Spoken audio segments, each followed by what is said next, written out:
नमस्कार. अच्छा, कधी विचार केलाय का की तणावामुळे आपली ब्लड शुगर खरंच वाढते का? आणि जर वाढत असेल तर का? आज आपण मधुमेह आणि तणाव यांच्यातलं हेच नातं जरा सोप्या भाषेत समजून घेणार आहोत. आणि हो, ते कसं नियंत्रणात ठेवायचं हे सुद्धा पाहूया. चला तर मग सुरू करूया. बरं, आपण पुढे जायच्या आधी एक महत्त्वाची गोष्ट. आजची जी काही माहिती आपण पाहणार आहोत, ती माझा मधुमेह माझे नियंत्रण या पुस्तकातल्या एका प्रकरणावर आधारलेली आहे. तुम्हाला जर अजून खोलात जाऊन माहिती हवी असेल, तर www.schoolfordiabetes.in या वेबसाईटला नक्की भेट द्या. तर मग तोच महत्त्वाचा प्रश्न, की मानसिक ताण म्हणजे स्ट्रेस आपल्या शरीरातली ब्लड शुगर वाढवतो तरी कसा? यामागे नक्की काय घडतं? चला याच प्रश्नाचं उत्तर शोधूया. चला तर मग अगदी मुळापासून सुरुवात करूया. तणाव आणि आपलं शरीरशास्त्र. म्हणजे आपलं मन आपल्या शरीरावर थेट कसा परिणाम करतं हे आधी समजून घेऊ. तुम्ही फाईट ऑर फ्लाईट रिस्पॉन्सबद्दल ऐकलं असेल नाही का? म्हणजे लढा किंवा पळा प्रतिक्रिया. हे काय आहे माहितीये? जेव्हा आपल्या मनाला किंवा शरीराला एखादा मोठा धोका जाणवतो, तेव्हा आपलं शरीर लगेच तयार होतं, एक तर लढायला किंवा तिथून पळून जायला. विचार करा, हजारो वर्षांपूर्वी जंगलात वाघ समोर आल्यावर हीच प्रतिक्रिया जीव वाचवायची. पण आजच्या जगात हाच रिस्पॉन्स आपल्यासाठी अडचणी निर्माण करतो. आपला मेंदू आहे ना, तो 2 प्रकारची रसायनं तयार करतो असं समजूया. एकीकडे आहेत फेरोमॉन्ससारखी रसायनं, जी आपल्याला आनंद, उत्साह म्हणजे पॉझिटिव्ह फिलिंग देतात. आणि दुसरीकडे आहेत स्ट्रेसर्स, जी भीती, दुःख, वेदना अशा निगेटिव्ह भावना निर्माण करतात. जेव्हा तणाव येतो तेव्हा हेच स्ट्रेसर आपल्या शरीरात स्ट्रेस हॉर्मोन्सचा धबधबा सुरू करतात. आणि मग काय होतं? तर या स्ट्रेस हॉर्मोन्समुळे शरीरात एकच धांदळ उडते. आपलं ब्लड प्रेशर वाढतं, हृदयाचे ठोके धाडधाड वाढतात, श्वास भरभरून येतो, शरीराचं तापमान वाढतं आणि सर्वात महत्त्वाचं म्हणजे आपली ब्लड शुगर वाढते. का? कारण शरीराला त्या धोक्याशी लढायला किंवा पळून जायला प्रचंड ऊर्जेची गरज असते आणि ही साखर तीच ऊर्जा पुरवते. बरं, हे सगळं ठीक आहे, पण हा तणाव ही एक भावना आहे नाही का? ती मोजता येते का? तर आश्चर्य वाटेल, पण ह्याचं उत्तर हो आहे. चला पुढच्या भागात बघूया की हा तणाव नक्की मोजतात कसा. ही गोष्ट आहे 1967 सालची. डॉक्टर होम्स आणि डॉक्टर राहे नावाच्या 2 डॉक्टरांनी एक जबरदस्त गोष्ट केली. त्यांनी एक स्केल बनवली जिचं नाव आहे सोशल रिॲडजस्टमेंट रेटिंग स्केल किंवा SRRS. ही स्केल काय करते? तर आपल्या आयुष्यातल्या 43 मोठ्या घटनांच्या आधारावर आपल्या तणावाला चक्क गुणांमध्ये मोजते. हे बघा, ही आहे ती स्केल. यात प्रत्येक घटनेला काही गुण दिलेले आहेत. जसं की जोडीदाराच्या मृत्यूला सगळ्यात जास्त म्हणजे 100 गुण आहेत, घटस्फोटाला 73, तुरुंगवासाला 63. पण एक गंमत बघा, लग्न जे एक आनंदी क्षण मानलं जातं त्याला सुद्धा 50 गुण आहेत. का? कारण त्यातही मोठे बदल होतात आणि जुळवून घ्यावं लागतं, ज्यामुळे तणाव येतोच. ह्या गुणांवरूनच तणावाची पातळी ठरवली जाते. अच्छा, मग या गुणांचा अर्थ काय लावायचा? सोपं आहे. जर तुमचा एकूण स्कोअर 300च्या वर गेला, तर आरोग्यासाठी हा एक मोठा धोका आहे. जर तो 150 ते 299च्या मध्ये असेल, तर धोका आहे, पण कमी पातळीवरचा.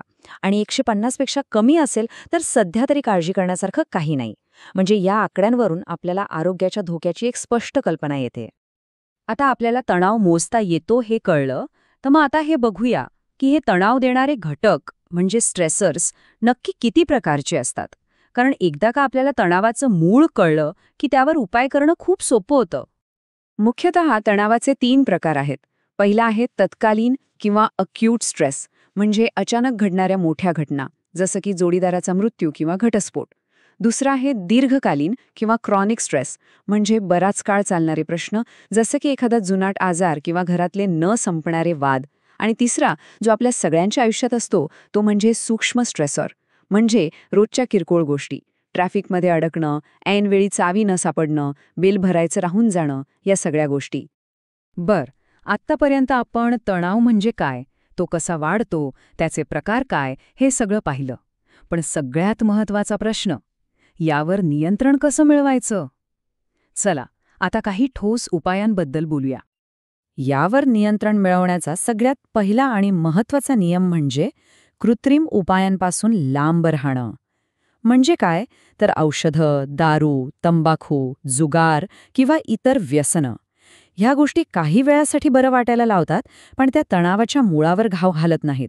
उलट त्या आपल्या आरोग्याचं जास्त नुकसान करतात. मग करायचं काय तर सकारात्मक उपायांवर लक्ष केंद्रित करायचं. सुरुवात आपल्या शरीरापासून करूया. संतुलित आहार घ्या. जेवणात फळं, भाज्या, सॅलेड यांचा समावेश करा. रोज कमीत कमी अर्धा तास तरी व्यायाम करा. मग मनाकडे वळूया. दिवसभरात थोडा वेळ प्राणायाम, दीर्घ श्वसन, योगासाठी काढा. आणि एक गोष्ट लक्षात ठेवा, स्वतःसाठी छोटी, साध्य होणारी ध्येय ठेवा. आणि सगळ्यात महत्त्वाचं, स्वतःवर विश्वास ठेवा की तुम्ही हे नक्कीच करू शकता. एक खूप प्रभावी मानसिक तंत्र आहे, त्याला अल्फा ट्रान्स म्हणतात. हे म्हणजे काय तर एका प्रकारचं खोल ध्यान. अंधाऱ्या खोलीत शांत बसायचं, श्वास एकदम हळू घ्यायचा आणि मनाच्या खोल अवस्थेत जायचं. ह्या अवस्थेत आपण स्वतःला सकारात्मक सूचना देऊन आणि आपली ध्येय डोळ्यासमोर आणून म्हणजे व्हिज्युअलायझेशन करून आपल्या अंतर्मनाला प्रोग्राम करू शकतो. याशिवाय अजून काही छोट्या पण महत्त्वाच्या गोष्टी आहेत. जसं की बोलताना नाही हा शब्द जरा जपून वापरा. थोडी विनोदबुद्धी जोपासा. स्वतःवर हसता येणं ही खूप मोठी गोष्ट आहे. आणि रोज, अगदी रोज, दुसऱ्यांसाठी काहीतरी एक चांगलं काम करा. यानी खूप सकारात्मक ऊर्जा मिळते. चला, आता आपण शेवटच्या भागाकडे आलो आहोत. इथे आपण या आधुनिक तणाव व्यवस्थापनाची सांगड आपल्या हजारो वर्ष जुन्या ज्ञानाशी घालणार आहोत. श्रीमद भगवद्गीतेमध्ये एक अत्यंत महत्त्वाचा श्लोक आहे. अध्याय 6, श्लोक 35. असंशयम महाबाहो मनो दुर्निग्रहम चलम अभ्यासेन तु कौंतेय वैराग्येण च गृह्यते. हा उपदेश भगवान श्रीकृष्णांनी तणावात असलेल्या अर्जुनाला केला होता. ह्याचा अर्थ काय तर ते म्हणाले, हे अर्जुना, यात काहीच शंका नाही की मन खूप चंचल आहे आणि त्याला ताब्यात ठेवणं खूप कठीण आहे. पण 2 गोष्टींनी हे शक्य आहे. एक म्हणजे अभ्यास, म्हणजे सततचा सराव, आणि दुसरं म्हणजे वैराग्य, म्हणजे यश किंवा अपयशाच्या फळाची अपेक्षा न ठेवता कर्म करत राहणं. तर मग या सगळ्या चर्चेतून आपण काय शिकलो? एक गोष्ट स्पष्ट आहे, तणावामुळे मधुमेहावर नियंत्रण ठेवणं अवघड होतं. पण ह्याहूनही मोठी आणि चांगली गोष्ट ही आहे की तणावावर नियंत्रण मिळवणं पूर्णपणे शक्य आहे आणि ते आपल्याच हातात आहे.